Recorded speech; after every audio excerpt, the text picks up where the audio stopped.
Hello, welcome to our channel. This is Dr. Kramer. Today we're going to be speaking about affordable housing. What is affordable housing? Well, affordable housing has a lot of different definitions a lot of people think affordable housing is. And unfortunately, you can see that we have it wrong. Why? Is evidenced by the following. One, look at California, look at New York, look at Georgia. A lot of people are being displaced and are becoming homeless because the cost of living is going up and their salaries are not increasing.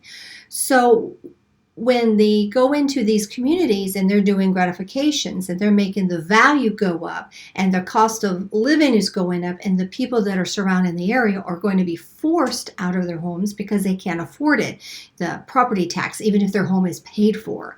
So for example, if you're making $20,000 a year and that's all you can make, then if the houses around you that used to be 94,000 are now 200 and something thousand dollars appraised for, well, your property tax are going to go from $500 to $3,000. And if you're making $20,000 a year, that's going to be very tough for them to be able to ascertain, and especially if you are retired and you're on a fixed income and things goes up higher and higher.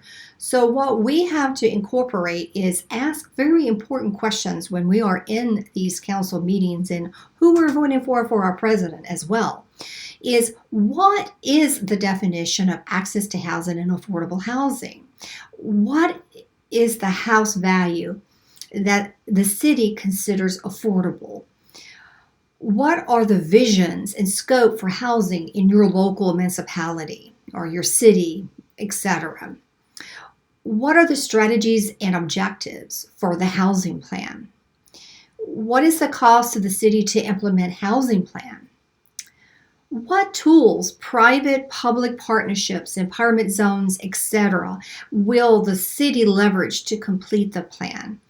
What are the policies that the council create to protect existing residents from high taxes as the housing value increases? What program and proper partnership have the city planned to help existing residents to be financially prepared to transition from apartments or rental homes to buy new or existing homes in your local city? How does the project tie into the city affordable housing plan? Particularly starting prices of maybe 200, 300, or whatever that is, that was not the norm for that particular location.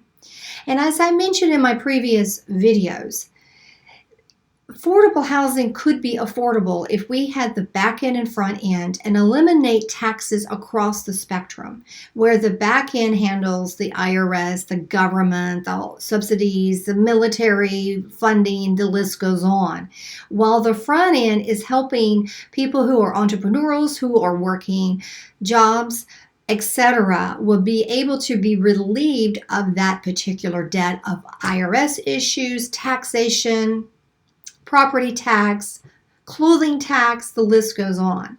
So wouldn't it be great to have a system that is where we have the cryptocurrency in the back, and the front end, like I mentioned, is where people who are buying goods and services, like if I want to buy clothing, I can go to the store or I can go online and buy my clothing tax-free, free shipping, and that will be more in the person's pocket to make more robust.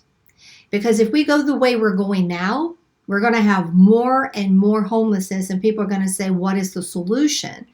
The solution is that you're going to have to eliminate the tax structure because it's not working. It's broken, and we're overtaxed actually. And a lot of people say, well, how is that possible?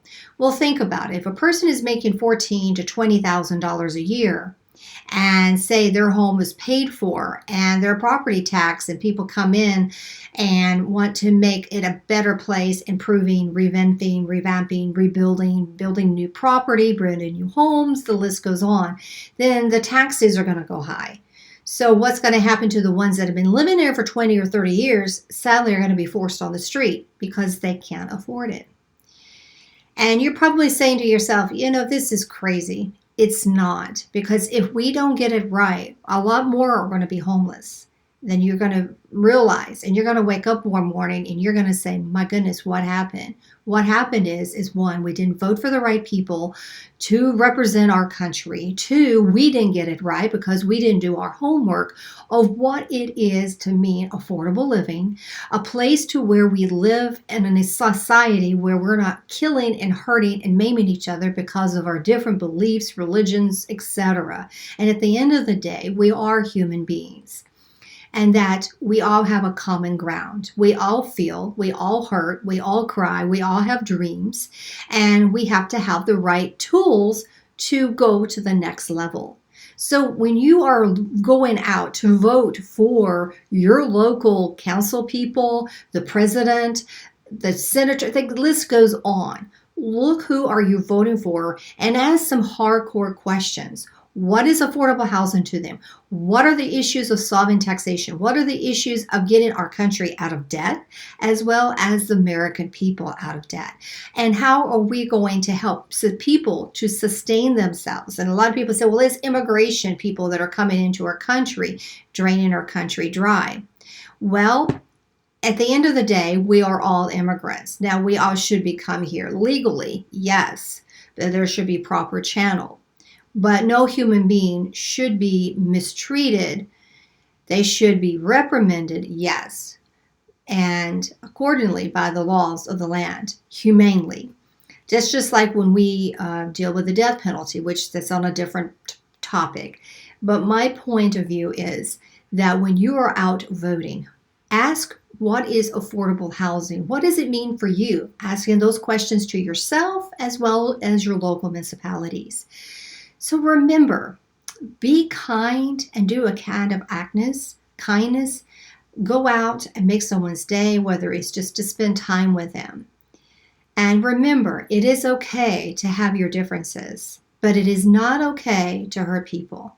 So I'm hoping that this video brings you some awareness of what's happening in our beautiful country and also around the world globally, is that the housing, gratification, things are improving, people are building things, and how are people going to be able to survive when the income is staying here and the cost of living is going up? And then a lot of people say, well, become an entrepreneur. Entrepreneurship, I'm for it. I believe in being entrepreneur-minded and futuristic and innovative. But at the same token, if the cost of living is going higher and you're making this amount of money, no matter if you're in a business or working for another person, at the end of the day, they're going to feel the strain, and therefore you can be laid off, or you could lose your home because you can't afford the property taxes and the local price of living. So just remember those things, and remember, be kind to each other. I love you all. I can't wait to see you in my next video. And please, if you believe in what I'm doing, please go to my Patreon page, and whether it's $2, $5, whatever it is you want to provide, will help me provide more equipment. And also maybe one day, if I accumulate enough funding, then I can create NHAUR as a nonprofit organization where all of us working together, and also being entrepreneur-minded and futurist and innovative to make this world a better place. This is my dream and my vision and my passion. And if you believe in what I'm talking about, please don't be afraid. And even if you can't afford, please subscribe to my YouTube channel. Please follow and comment, and also go to your local municipalities. What is your fears and what you're looking for your presidential candidates, as well as your local municipalities who you vote for. Take care. Love you all. Take care. Goodbye.